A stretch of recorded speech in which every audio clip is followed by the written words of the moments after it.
Hello दोस्तों। तो Ram Ram, good morning सभी को।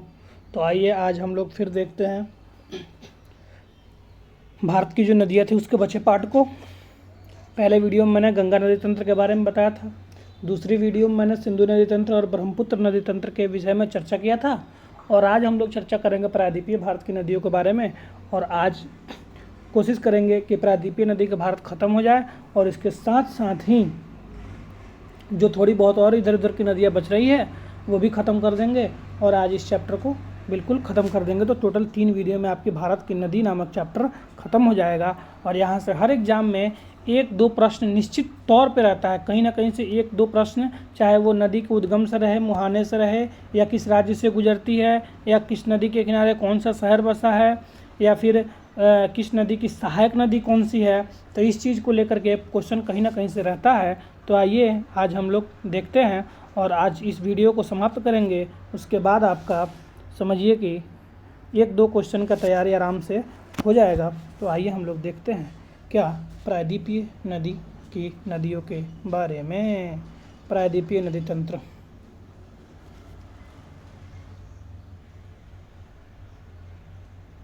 प्रायद्वीपीय नदी तंत्र। तो आप लोगों को तो पहले ही बताए थे हम कि प्रायद्वीपीय जो है सो ये प्रायद्वीपीय भारत जो है सो ये भारत का सबसे प्राचीनतम भाग है, भारत का सबसे प्राचीनतम भाग है। और यहाँ की नदियाँ जो है सो ये भी, जब ये प्राचीनतम भाग है तो यहाँ से निकलने वाली नदियाँ भी प्राचीनतम नदी होगी। तो इस कारण एक हिमालय और प्रायद्वीपीय भारत की नदी के बीच में एक और भी मतलब अंतर है कि कहा जाता है कि हिमालय की नदियाँ जो है सो ये अपने युवावस्था में है, जबकि प्रायद्वीपीय भारत की नदियाँ जो है सो ये अपनी प्रौढ़ावस्था में है, यानी कि वृद्धावस्था में है। तो चलिए आज हम लोग देखते हैं प्रायद्वीपीय भारत के नदियों के बारे में। जिस प्रकार से मैंने पिछले वीडियो में आप लोगों को पहले सबके बारे में बताया था, उसके बाद मैप पे आप लोगों को दिखाया था, इसी प्रकार से हम आज ये भी करेंगे।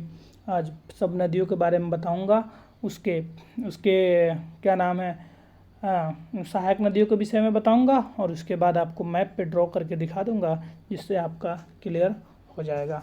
तो चलिए देखते हैं। तो प्रायद्वीपीय भारत की नदियों में एक क्वेश्चन जो मैंने आपको पहले दिन बताया था, और एक बात और ध्यान रखिएगा, नोट कीजिएगा कि पिछले वीडियो में मैं एक चीज़ आपको बताना भूल गया था। जो पिछले वीडियो में जो मैंने आपको सिंधु नदी तंत्र बताया था, उसमें एक मैंने आपको बताया था कि ब्यास नदी है, मैंने आपको बताया था ब्यास नदी जो हिमाचल प्रदेश के ब्यासकुंड जलाशय से निकलती है। तो इसके संदर्भ में एक बड़ा ही फेवरेट क्वेश्चन है कि पूछता है कि सिंधु नदी की कौन सी ऐसी सहायक नदी है जो सिर्फ और सिर्फ भारत में ही बहती है, जो सिर्फ और सिर्फ भारत में ही बहती है। तो उसका आंसर ब्यास नदी हो जाएगा, सिर्फ और सिर्फ भारत में ही बहती है। सिंधु नदी की कौन सी ऐसी सहायक नदी जो सिर्फ और सिर्फ भारत में ही बहती है, या जिसका अपवाह या प्रवाह क्षेत्र सिर्फ और सिर्फ भारत है, तो वो हो जाएगा ब्यास नदी। बाकी और जो सारी नदियाँ हैं, झेलम, चिनाब, रावी और सतलज, ये भारत के साथ साथ पाकिस्तान में भी बहती है। तो ये आप लोग ज़रूर से ज़रूर याद रखिएगा। तो चलिए हम लोग देखते हैं प्रायद्वीपीय नदी तंत्र के बारे में। और उस दिन मैंने आपको बताया था कि प्रायद्वीपीय नदी के जो प्रमुख नदी है उसके उत्तर से दक्षिण में क्रम बताया था मैंने। एक बताया था मैंने आपको दामोदर नदी, और दामोदर नदी के बारे में एक और चीज़ बताया था मैंने, आप लोग याद कीजिए कि दामोदर नदी को पश्चिम बंगाल का शोक कहा जाता है। तो दामोदर नदी को पश्चिम बंगाल का शोक कहा जाता है।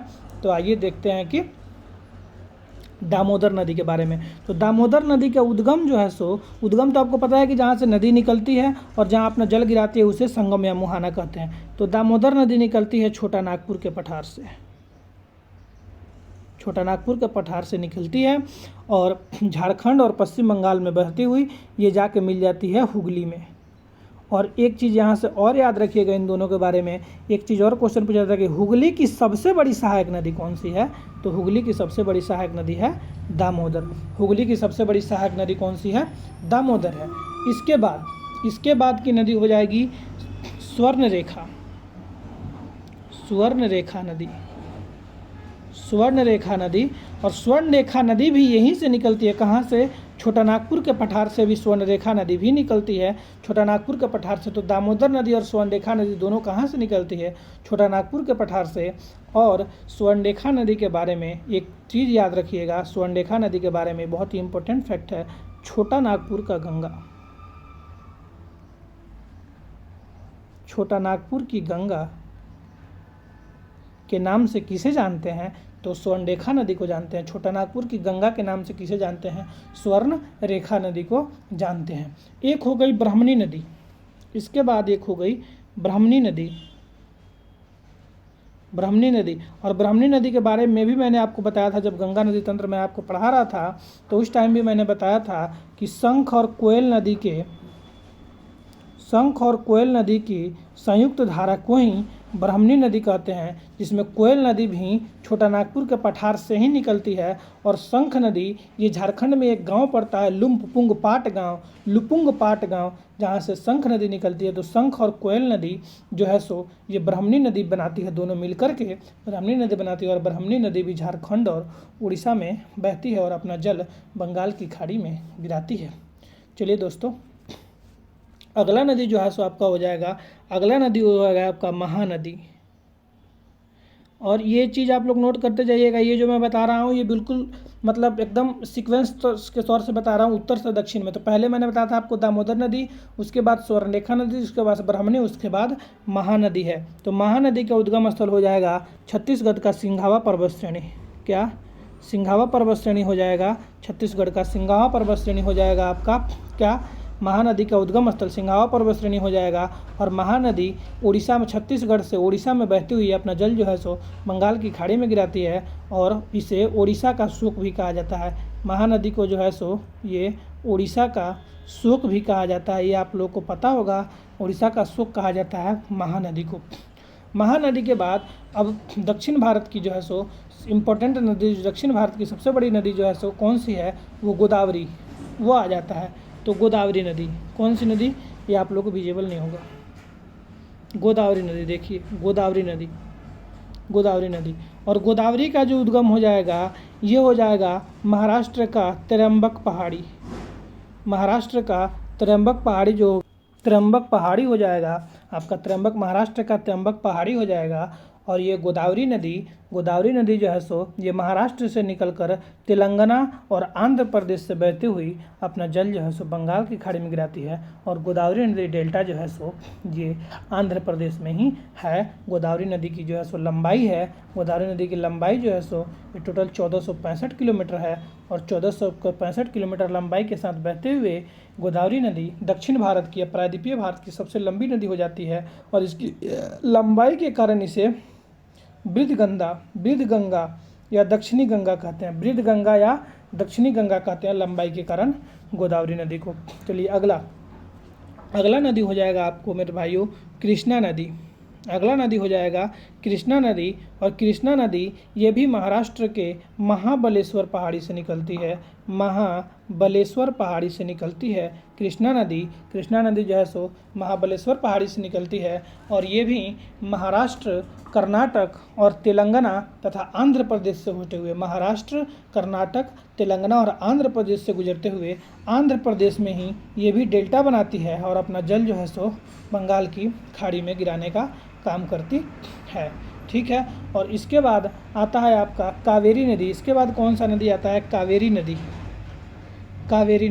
और कावेरी नदी का उद्गम जो है सो ये कर्नाटक का ब्रह्मगिरी पहाड़ी हो जाएगा, कर्नाटक का ब्रह्मगिरी पहाड़ी हो जाएगा कावेरी का उद्गम स्थल। और कावेरी नदी कर्नाटक और तमिलनाडु से होकर बहते हुए, कर्नाटक और तमिलनाडु से होकर बहते हुए अपना जल कहाँ गिराती है? बंगाल की खाड़ी में गिराती है। और कावेरी नदी से पहले दो और नदियाँ हैं, कावेरी नदी से पहले कृष्णा और कावेरी नदी के बीच में, एक मिनट मेरे भाई, ये कावेरी नदी को ले लीजिए। कावेरी नदी को तो मैंने बता दिया आपका उद्गम स्थल, लेकिन कावेरी नदी से पहले एक और नदी है पेन्नार और पल्लार। पेन्नार और पल्लार ये दोनों नदियाँ, नंदी दुर्ग एक पर्वत है कर्नाटक में, नंदी दुर्ग एक पर्वत है। कौन सी पर्वत? नंदी दुर्ग।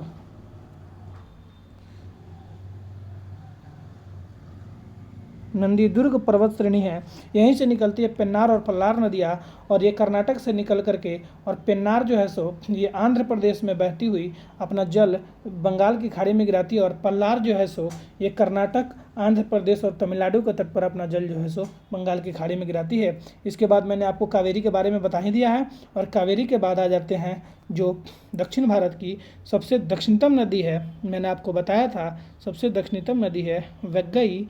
ये निकलती है तमिलनाडु के वरसनाडु की पहाड़ी से निकलती है, और तमिलनाडु में बहती हुई अपना जल जो है सो ये गिराती है। और इससे सबसे दक्षिणी नदी माना गया है किसे? वैगई को। सबसे दक्षिणी नदी माना गया है किसे? वैगई को ही सबसे दक्षिणी नदी माना गया है। और भी सारी नदियां हैं, गोवा में है मांडवी नदी, जैसे गोवा से निकलती है मांडवी नदी, जुआरी नदी। उसके बाद कर्नाटक में हो जाएगी कालिंदी नदी, गंगावेली, शरावती नदी, नेत्रावती नदी। कर्नाटक की नदी हो जाएगी पेरियार नदी, पंबा नदी, मणिमाला नदी, इत्यादि सारी नदियां हैं। लेकिन ये जो उत्तर से दक्षिण में जो मैंने आपको क्रम बताया, ये मेन नदी यही हैं। कौन कौन सी, एक बार और आप रिकॉल करा देते हैं, आप लोग इसको नोट कर लीजिएगा। देखिए, दामोदर नदी, स्वर्णरेखा नदी, ब्रह्मणी नदी, महानदी, गोदावरी, कृष्णा, पेन्नार, पल्लार, कावेरी, वैगई। ठीक है, ये जो है सो हमारी प्रायद्वीपीय भारत की नदी हो गई। और एक अब आइए, अब देखते हैं नर्मदा, ताप्ती और अरावली श्रेणी से जो नदियाँ कुछ निकलती है उनके बारे में देख लेते हैं। उसके बाद हम लोग मैप का प्रयोग करेंगे और मैप पर आपको सारी चीज़ें बता देंगे। ठीक है, और जैसे देख लीजिए, ये हो गया मान लीजिए राजस्थान, ये राजस्थान हो गया, राजस्थान का क्षेत्र हो गया, मान लीजिए राजस्थान का क्षेत्र हो गया। और यहाँ पे हो गया आपका अरावली पर्वत श्रेणी, अरावली पर्वत श्रेणी का विस्तार हो गया। अरावली से ही निकलती है दो नदियाँ, एक निकलती है साबरमती जो कि राजस्थान और गुजरात से होते हुए खंभात की खाड़ी में अपना जल गिराती है, इसे कहते हैं साबरमती। खंभात की खाड़ी में अपना जल गिराती है। और एक ये हो जाएगी आपकी लूनी नदी जो कि अरावली पर्वत श्रेणी से निकलती है और गुजरात में जाकर के कच्छ के रण में लुप्त हो जाती है, कच्छ के रण में जो है सो लुप्त हो जाती है। तो इसके बारे में एक बहुत ही फेवरेट क्वेश्चन हो जाता है एग्जाम का कि ऐसी कौन सी नदी है जो कच्छ के रण में लुप्त हो जाती है, या ऐसी कौन सी नदी है जो समुद्र या सागर से नहीं मिल पाती है, मैदानी भाग में ही लुप्त हो जाती है। तो वो हो जाएगा आपका लूनी नदी। और लूनी नदी को एक चीज़ फ्रेश करता हूँ मैं आपको, एक मिनट। लूनी नदी को मेरे भाई, लूनी नदी को लवण नदी भी कहा जाता है। क्या कहा जाता है? क्योंकि इसका जल जो है ना वो नमकीन है, इसलिए इसे लवण नदी कहा जाता है। और लूनी नदी को रेगिस्तान की गंगा भी कहा जाता है,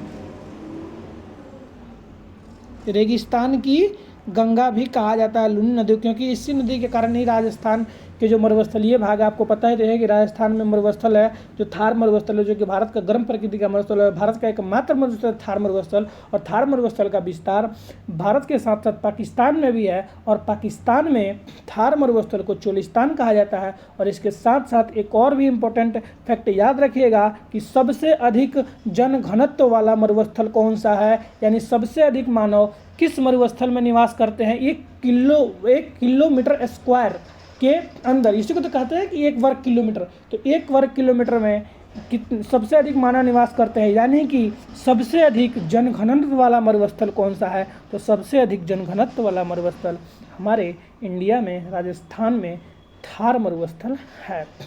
इसी प्रकार भारत का, भाइयों आप लोग देखिए, नोट कीजिएगा प्लीज़, क्योंकि हम लिख नहीं पा रहे हैं यहाँ पे। तो आप लोग याद रखिएगा कि भारत का गर्म प्रकृति का मरुस्थल तो आपको मैंने बता दिया, थार मरुस्थल। ठीक है, उसके बाद ले लीजिएगा भारत का शीत मरुस्थल जो है सो ये ले लीजिएगा लेह जो है सो, लद्दाख का लेह जो है सो शीत मरुस्थल है। और भारत का सफ़ेद मरुस्थल जो है सो, भारत का सफ़ेद मरुस्थल कहा जाता है किसे? कच्छ का रण। और कच्छ का रण आपको पता होगा कहाँ होगा? कच्छ का रण है गुजरात में, और इसी कच्छ के रण में लूनी नदी जो है सो आकर के लुप्त हो जाती है। तो ये बात आप लोग ज़रूर से ज़रूर याद रखिएगा। और चलिए इसके बाद हम आपको बता दें इसके बाद हम आपको बता दें, इसके बाद मैं आपको बता दूं नर्मदा और ताप्ती नदी के बारे में। तो ये जैसे हो गया मध्य प्रदेश, ये हो गया आपका गुजरात, ठीक है। तो देखिए ये मध्य प्रदेश गुजरात हटाइए, मैं आपको बता दूं, देखिए ये इंपॉर्टेंट क्वेश्चन है। देखिए ये हो गया विंध्याचल पर्वत श्रेणी, ये हो गया विंध्याचल पर्वत श्रेणी। मैंने आपको बताया था विंध्याचल पर्वत श्रेणी के बारे में कल कि हिमालय की नदियों और प्राचीन भारत की नदियों के बीच जल विभाजक का काम करता है, कौन करता है? विंध्याचल पर्वत श्रेणी। जरूर से जरूर याद रखिएगा, ठीक है। उसके बाद एक हो जाएगा यहाँ पे सतपुड़ा पर्वत श्रेणी, क्या? सतपुड़ा पर्वत श्रेणी। और एक हो जाएगा यहाँ साथ ही साथ आपको अमरकंटक, ठीक है। अब यही अमरकंटक की पहाड़ी से निकलती है नर्मदा नदी और विंध्याचल और सतपुड़ा पर्वत श्रेणी के मध्य से होकर गुजरते हुए अपना जल जो है सो खंभात की खाड़ी में गिराती है। और इन दोनों के बारे में बहुत ही एक इम्पॉर्टेंट फैक्ट है, नर्मदा नदी और ताप्ती नदी यहाँ से निकलती है। ये हो गया आपका सतपुड़ा पर्वत श्रेणी, सतपुड़ा पर्वत श्रेणी के से ही निकलती है, क्या? सॉरी, सतपुड़ा पर्वत श्रेणी तो ये हो गया, सतपुड़ा पर्वत श्रेणी तो हो गया। एक है आपके मध्य प्रदेश में मुल्ताई नामक स्थान, मुल्ताई नामक स्थान हो गया, यहीं से निकलती है ताप्ती नदी और ये भी अपना जल जो है सो खंभात की खाड़ी में गिराती है। और ये हो गया नर्मदा और ये हो गया तापी या ताप्ती नदी।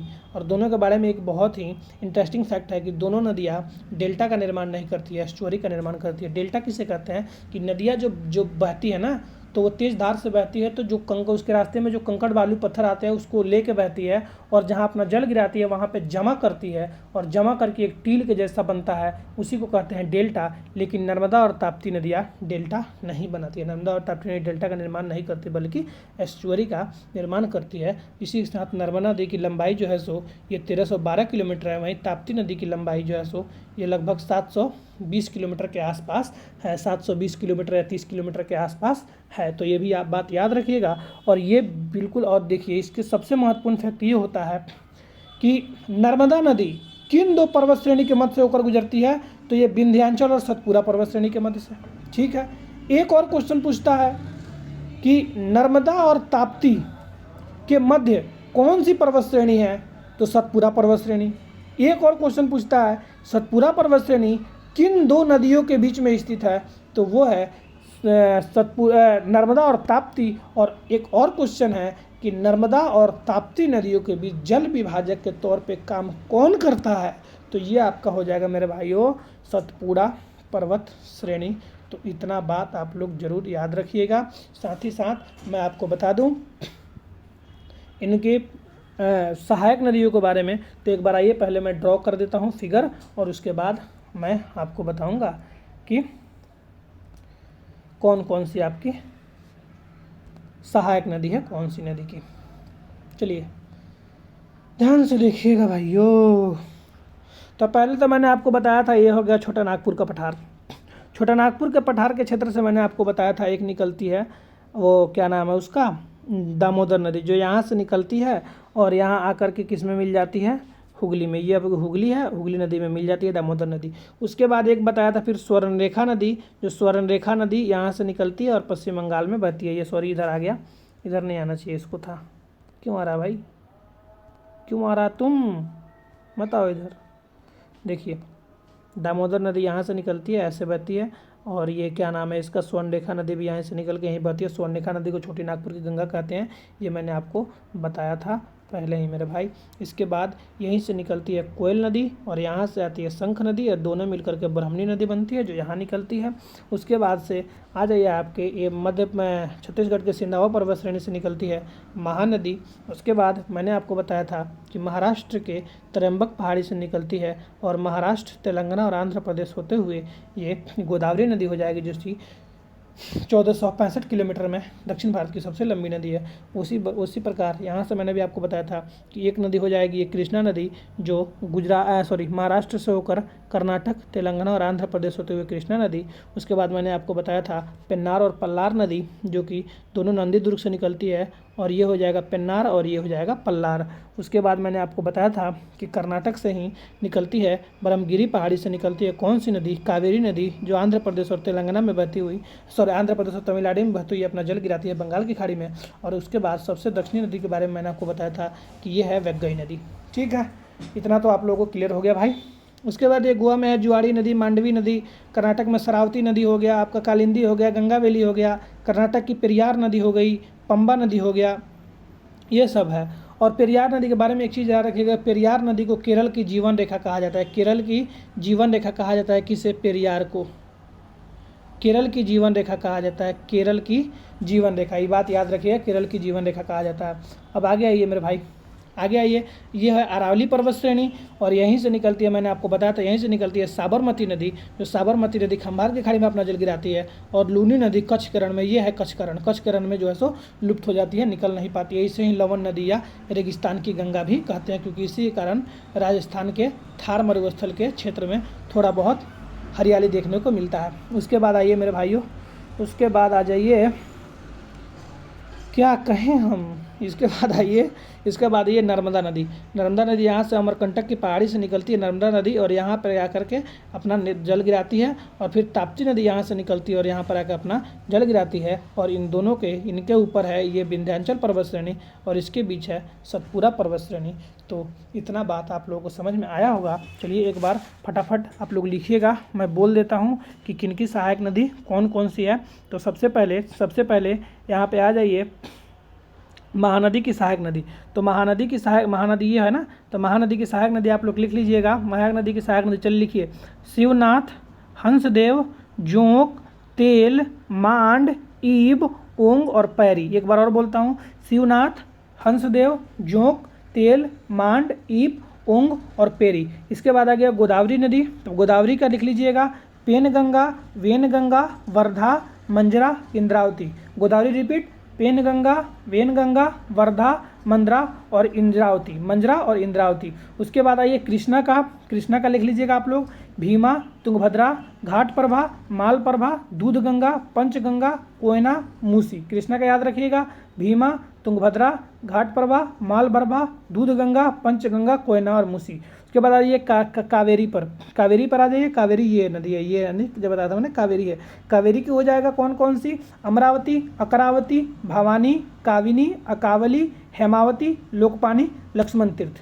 कावेरी रिपीट, अमरावती, अकरावती, अकावली, भवानी, काविनी, हेमावती, लोकपानी, लक्ष्मण तीर्थ। उसके बाद महानदी आपको बता दिया मैंने।